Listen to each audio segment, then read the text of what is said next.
Hi, Nicky, and welcome to the Maestro Online.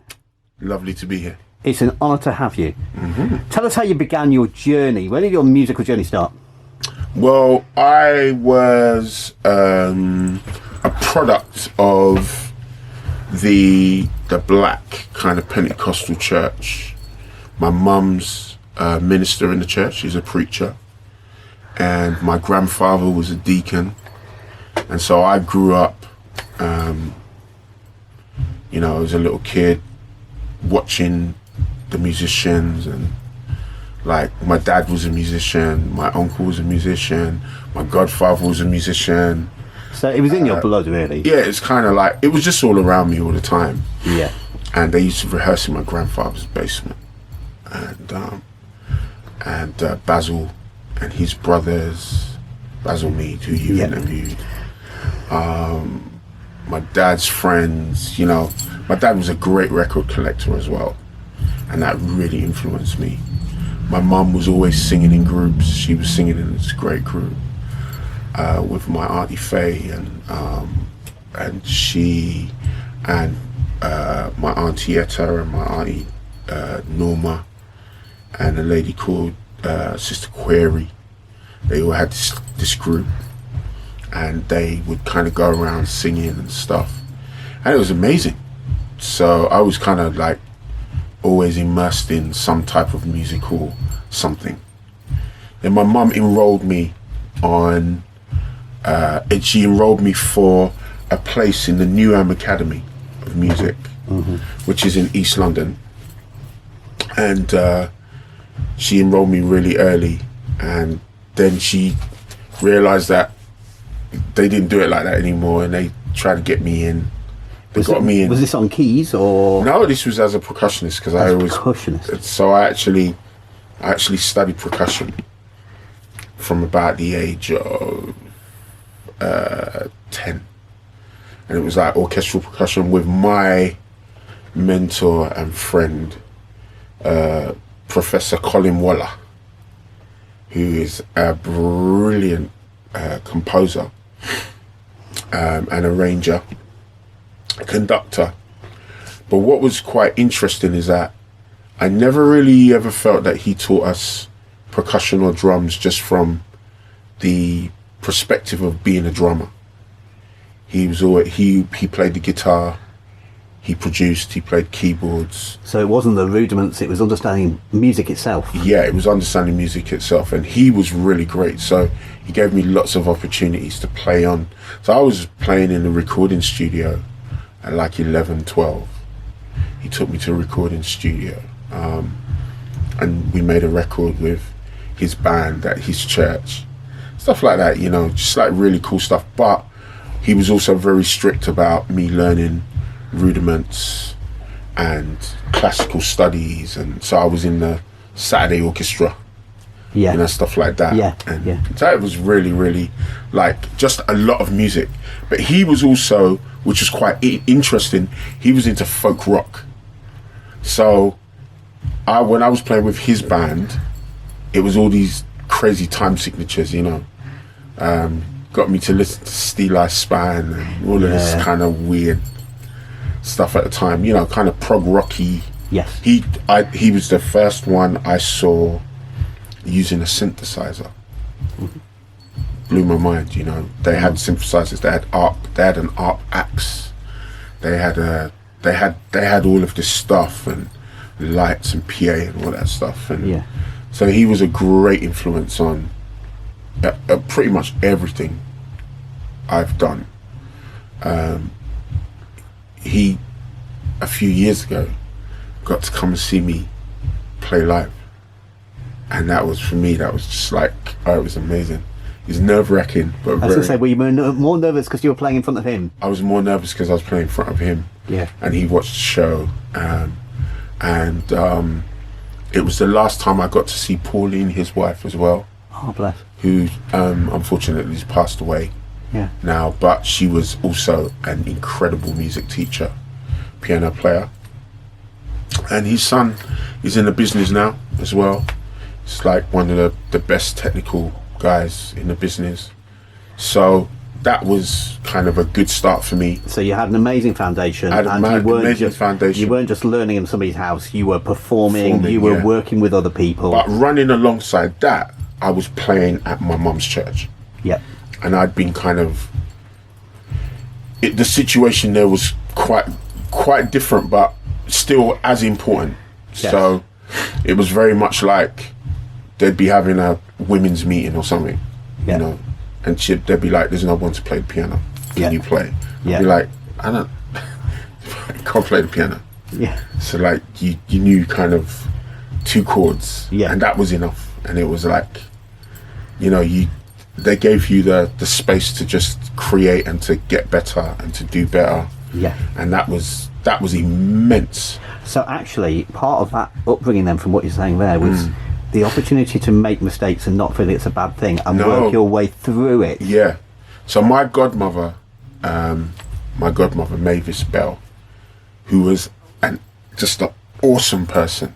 Yeah. She was the wife of the bishop Right. in the church. And she used to she used to ask my mum if I could come and play on a Wednesday. Yeah. She used to play the piano.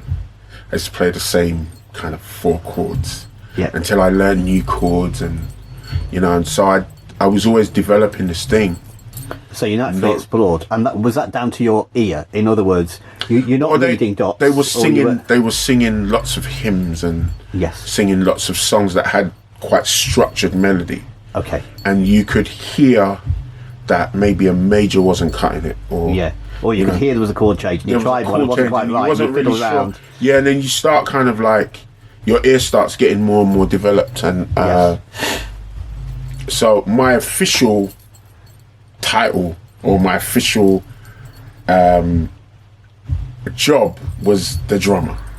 Right. But my side hustle was, you know, melodics, you know, trying to so I couldn't play the guitar, but I definitely could kind of like go along with the piano a little, and I very slowly, and it became a bit of a obsession really. I really loved the piano. I loved it so much, and I didn't really understand how much I liked it until much later, when I kind of, and I realized this is a strange thing as well.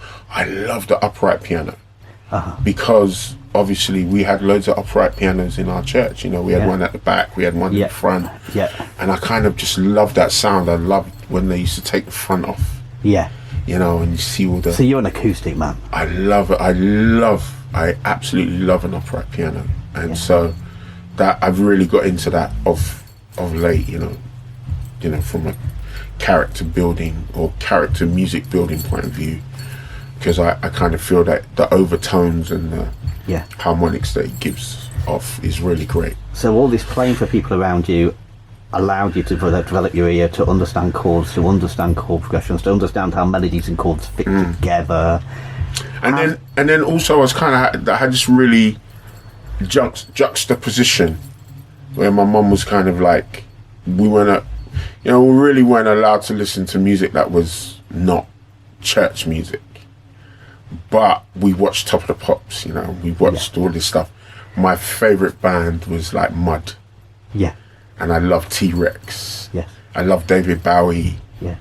You know, I loved all of that stuff. And I loved the Beatles, funny enough, even though that it happened way earlier, before I was even around. But what I found was, like, as a young kid growing up in the UK in the 70s, we were kind of, the music was colliding, you know, and I loved punk, right? But I also, because my parents are Jamaican, we had this real appreciation for reggae music and for soul music, and obviously black gospel, you know, like real, like southern, you know, black gospel, which then also led to like listening to blues music and all of that stuff.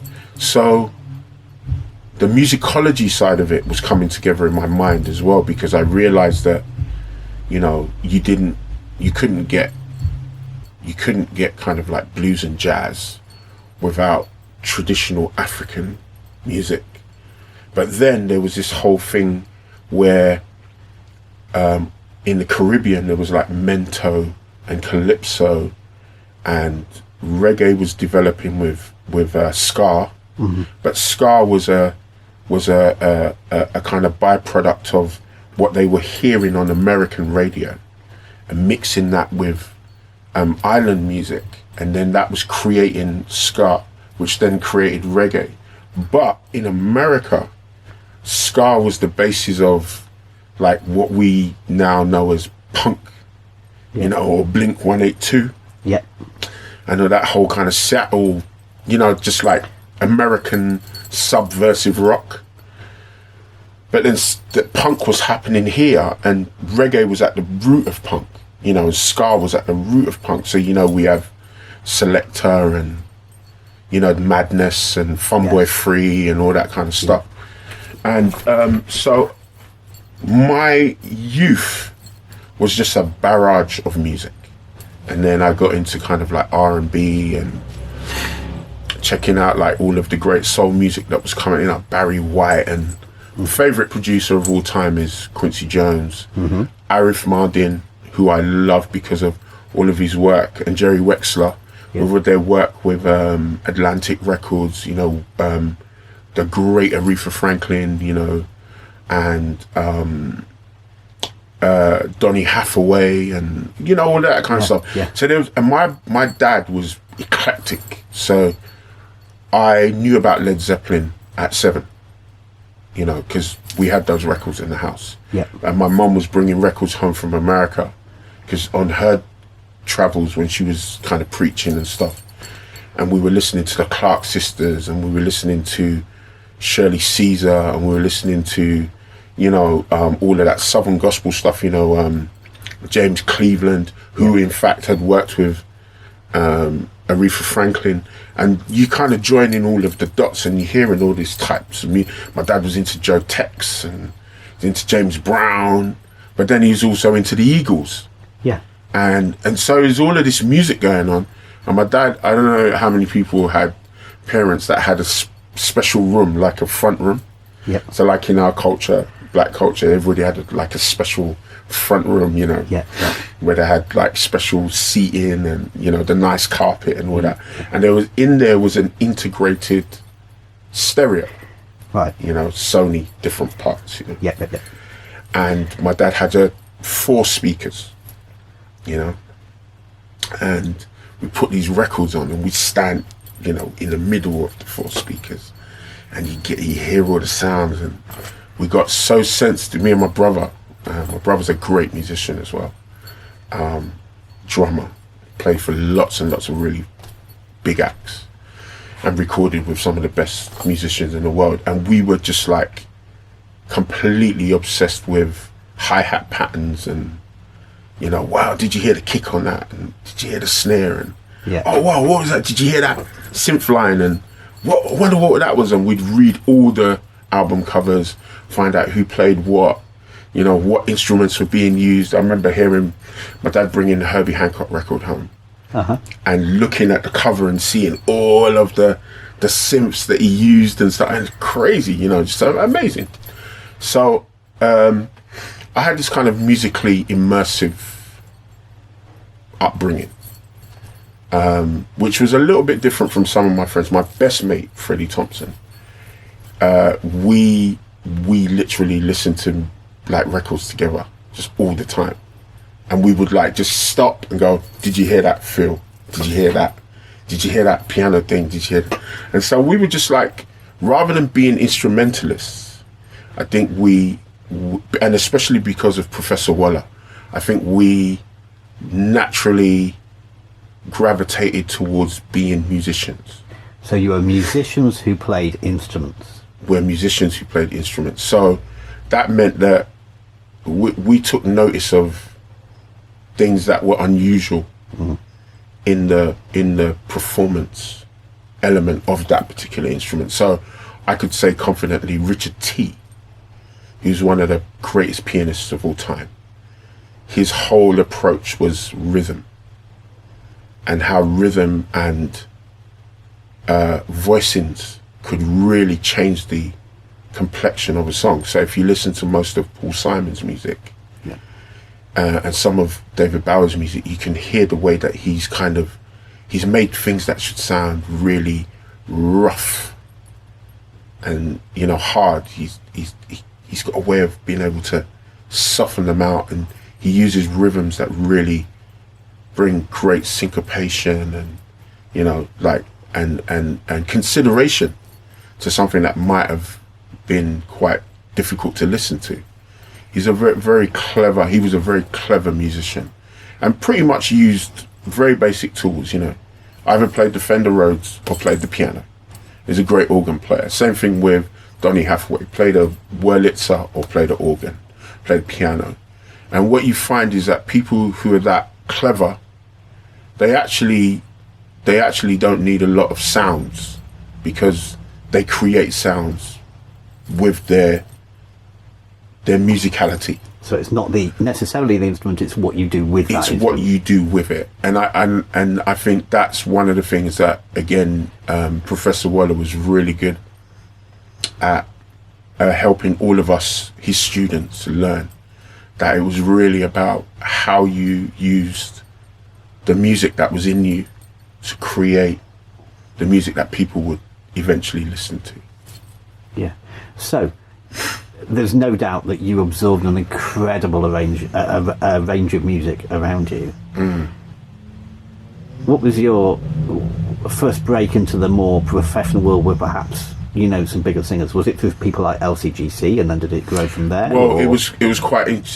so LCGC was a bit like running away with the circus kind of thing, because I was 14 and I kind of hounded my parents, you know, about going on a tour of Sweden. Yeah. And they were just like, no, you're just 14 years old, you're not going. Yeah. And I kind of like protested so much that... Were you well behaved, or were you a rebel? I was quite a well-behaved child. Okay. But I protested, and my grandfather said, I think you should let him go. So we went to the school. The school said, all right, cool. Only on the basis that you write a journal about the tour. Okay. Because it was literally like 10 days. Right. And some of it was going into a holiday or something like that. So they said, listen, you write a journal and it will go towards your marks for your end of term thing or whatever. So I did that and I got an A, which is great. But I recorded, at that time, I think that was like the third album I recorded by the time I was 14. Wow. So I'd recorded one with Dr. Waller, with Professor Waller, and then I'd recorded an album with my church. Yeah. About 13, and that's when we had this really weird thing that happened in our church. Her name was Missionary Reynolds. We called her. She was Mother Reynolds in the end because she got promoted in the church. But her name was Faye Reynolds. She was brilliant. We call her Auntie Faye. She's amazing, and she gave all of us these opportunities. Like, you know, we entered this competition. Hey, she was the leader of the youth and the choir. She entered this competition, and she was like, right, we're going to enter this competition, and we're going to win. And you guys need to rehearse. You need to make it really good. And like, you're going to do this and you're going to do that. And we were like, what? And we won. So we at 12 years old, I joined the Musicians Union, me and my best friend. He was 13, I think, 13 and a half. I was 12. We played on the television. It was the worst thing that ever happened to everyone. Because we now realize that, hold on a second, people get paid to play music. This is amazing. So our careers kind of started. And we got paid, and we were like, this is crazy. And there's a subsidized canteen at the BBC. It was crazy. So we had it in our heads that, oh my God, I think we could make a living from this if we get good. Yeah. And we just practiced and rehearsed. But then the choir got a deal, so we made a record with the choir. You know, we went on to do lots of different things, play concerts and stuff. And so we were always in this continual kind of playing. And then we had a little band, and we used to follow this other band around, and they were like our Big Brother band, and we were like the little brother band. Their name was Paradise, and they were really popular. And it was just heady days, you know. And it was always like asking my mum, "Oh, mum, can I go out?" And because all the other guys were older than me, so it kind of was a bit like, you know. So you've then gone to write with people, write for people, produce for people. Yeah. So what happened was so this was all going on, and I went back to college. Because my mum was like, education, you know, just black parents, like, education. You're not just going to go out there and, you know, education. So, but by this time, I was too old to go to the academy anymore because you had to be at school. Right. So I went to Thurrock Technical College. It's not there anymore. And it was the only course in the whole of East, kind of like Greater London, that had a music department that had a synthesizer and that had kind of like more kind of progressive types of study. And I had to do that joined with a business course to make it valid so that I could get a grant. So I basically went off there, and in the middle of my course I got the opportunity, because I was like playing with loads of bands and stuff in between. In halfway through the course, I got an opportunity to work on a television show called People Get Ready. And at that time, I was also working with two people, a lady called Levine Hudson, and another lady called Misha Paris, and another guy called Paul Johnson. And Paul Johnson had a record deal with Sony. Yeah. We won a competition with Levine. Yeah. And Misha was like the hottest up and coming artist. So I got to work with them, and their careers all started happening. And as a result of that, I kind of got dragged along in the tide. Yeah. And as a result, and then doing the show, I got a call one night, and it was Paul Weller, and he was like, "Yeah, you need to come over and play on this record." You know, Denise said, Denise is a friend of mine, and she basically said, "Oh yeah, I know Nicky, he's like my friend," and then, so I ended up playing on a DC Lee record that went to #1, and I think that's where I officially became a professional. Oh. You know, so I didn't go back to college because I got a publishing deal and started producing records. And it went from there. And that was, you know, but one thing I would say to everyone is that I always played, and I played whether I got paid or not. I just played. I loved to play, and I still love working now, and I work whether I get paid or not. For me, this is like my work, so it's not a job, it's my work, it's your life. Yeah, it's a whole thing. So who you are, it's who I've become. Yeah. So I think there's something in there for people who are going to become instrumentalists, that if you're serious about your instrument, it should never be about what somebody gives you for what you do. It should be about how important mastering that instrument is for you. It's the art and the craft. It's the art and the craft. It's how much of it can you distill to become part of who you are. Yes. And that's what puts you in a personal musical space. So you're never competing with anybody else, because you've developed a relationship with your instrument that's completely different from what everybody else has. Because, you know, I often say that, you know, your instrument kind of like is like, it becomes like another voice for you, or you know, your instrument becomes like some type of sounding board for you. Yeah, It's- when I play my best, the instrument is the extension of me. It's Exactly. part of Yeah. me. So they're definitely an extension. But I think kind of like we almost channel ourselves in a funny sort of way. I don't want to get too deep, but I do feel sometimes like I'm not even really playing, but the instrument's playing me. Yes. So I You've got kind that of relationship. that relationship. Symbiotic. Totally, yeah. And I think I mean behind you, there's my Wurlitzer behind you. Yes. When I play that keyboard for some unknown reason, I just feel happy. It just is that happy instrument. Gets you for in the me. zone. It just gets me in the zone every Yeah. time. Every time I play an upright piano, I just feel this happiness. So, Nicky, final question.